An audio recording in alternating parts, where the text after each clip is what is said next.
The fact that the news and the media and the government is not talking about the hostages all the time feels wrong. We thought at the beginning it was a sprint. Well, we needed to go as fast as we can, but we were actually in a marathon. On October 7, 2023, 251 hostages were taken by Hamas terrorists in the deadliest attack on Jews since the Holocaust.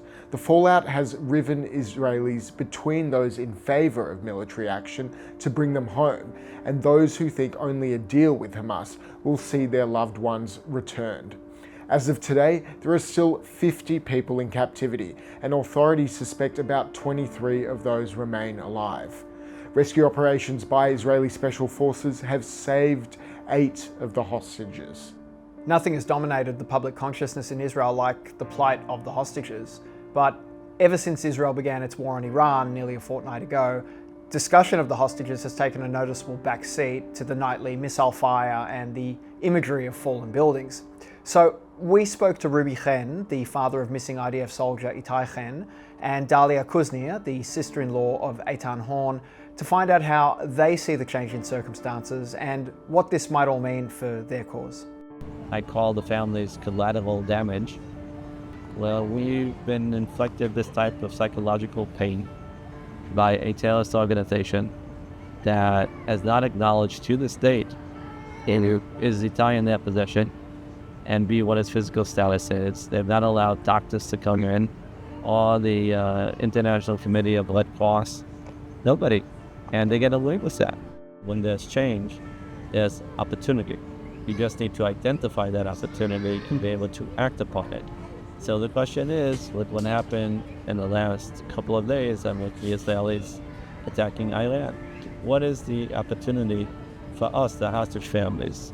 Is it combining the two hostile environments and bringing a deal that encompasses both stability on the Iranian front, but also on the Gaza front?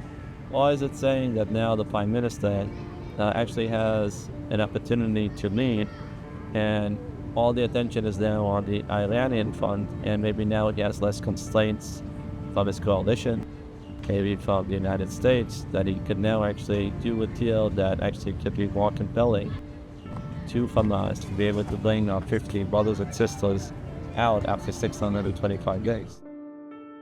As an Israeli, as an Australian, as someone, as a citizen of any country, you need to know that your government will bring you back no matter what.